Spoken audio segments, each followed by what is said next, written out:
Here are uncontacted people or isolated tribes or communities who live, or have lived, either by choice or by circumstance, without significant contact with globalized civilization.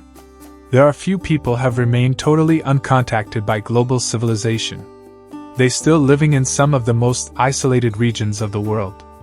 Most uncontacted communities are located in densely forested areas in South America and New Guinea. Knowledge of the existence of these groups comes mostly from infrequent, and sometimes violent encounters with neighboring tribes, and from aerial footage. Isolated tribes may lack immunity to common diseases, which can kill a large percentage of their people after contact. Here is a list of 10 isolated tribes that avoided modern civilization. Surma is a pan-ethnicity residing in South Sudan and southwestern Ethiopia. It includes the Nilo-Saharan-speaking Suri, Mursi and Mian. According to Suri oral tradition, they came to their present territory near Mount Nida about 200 years ago from the banks of the Nile River. First they came to the Akobo, eastwards from the Nile. Then some went south to settle at Boma, while the remaining Suri traveled across the border and settled at Koma. The Suri is not the only tribe in the south of Ethiopia. There are around 12 more, and all are surrounded by tension. Each tribe has its own share of weapons, making battles more violent. Though they were well known by Westerners for their giant lip plugs, they wanted nothing to do with any sort of government. The Surma lived in groups of a few hundred, and carried on with their humble cattle ranching for centuries while colonization, world wars, and struggles for independence were going on all around them. 9. The Jackson Whites. During the 1700s, European settlers captivated up their colonization of North America's east coast. By this point, every tribe amid the Atlantic Ocean and the Mississippi River had been added to the archive of accepted peoples. Every tribe except for one, that is, Jackson Whites. They are a group of approximately 5,000 people living around the Ramapo Mountains of Bergen and Passaic counties in northern New Jersey and Rockland County in southern New York. The group, which has been alleged to be comprised of a mongrel hybrid of renegade Indians, escaped slaves, Hessian mercenary deserters, and West Indian prostitutes, have come to be known as the Jackson Whites. Until the 1970s, the tribe was frequently referred to as the Jackson Whites, which, according to legend, was shorthand for Jackson Whites, reflecting their multiracial ancestry. In part because of their multiracial ancestry, the outside community assumed they were descendants of runaway and freed slaves, Jacks, in slang, and whites. The group rejects this name and its associated legends as pejorative. On July 30, 1880, the Bergen Democrat was the first newspaper to print the term Jackson Whites. A 1911 article noted it was used as a title of contempt. Instead, they called themselves the Mountain People. 8. The Lone Brazilian. Slate has called him the most isolated man on the planet. Somewhere in the Amazon, there's a tribe consisting entirely of one man.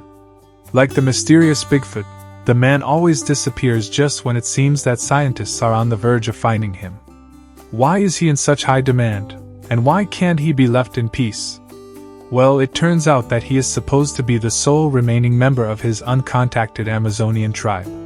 He's the only person in the world who retains the customs and language of his people.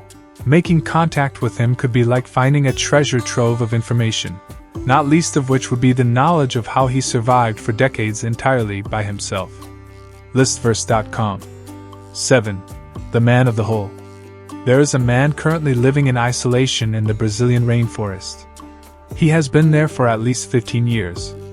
He builds his own palm huts and digs 5-foot-deep rectangular holes in the middle of each.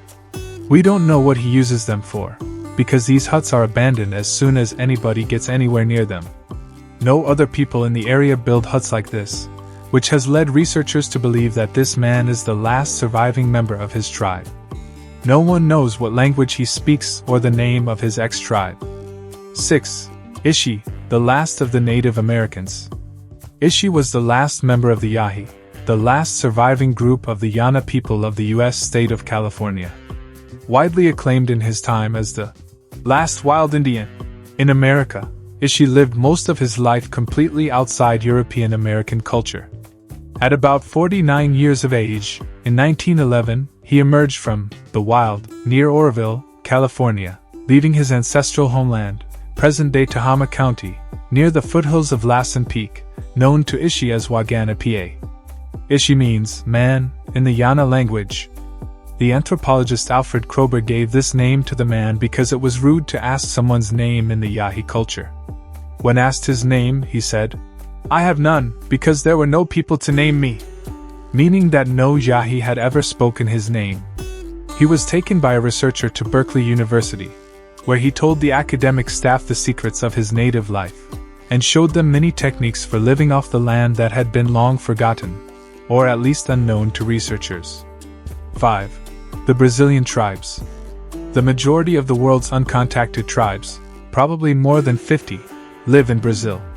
Today, there are around 896,000 indigenous in Brazil and over 238 tribes, who live scattered across the country. Brazil's tribal peoples live in a wide range of environments: tropical forests, grassland, scrub forest, and semi-desert, and have a wide range of ways of life. At the time of first European contact, some of the indigenous peoples were traditionally semi-nomadic tribes who subsisted on hunting, fishing, gathering, agriculture, and arboriculture. Many of the estimated 2,000 nations and tribes which existed in the 16th century died out as a consequence of the European settlement. Most of the indigenous population died due to European diseases and warfare. Most tribes live by a mixture of hunting, gathering, and growing plants for food, medicine, and to make everyday objects. Probably only the uncontacted Awa and Mako are completely nomadic, living entirely by hunting and gathering in the Amazon. 4. The Korowai tribe. The Korowai tribe of Papua, the southeastern part of the western part of New Guinea, Indonesia, was first contacted in the 1970s by archaeologists and missionaries, at which point they were still using stone tools and living in wooden tree houses. The Korowai, also called the Kalufo, are number about 3,000. Until 1970, they were unaware of the existence of any people besides themselves.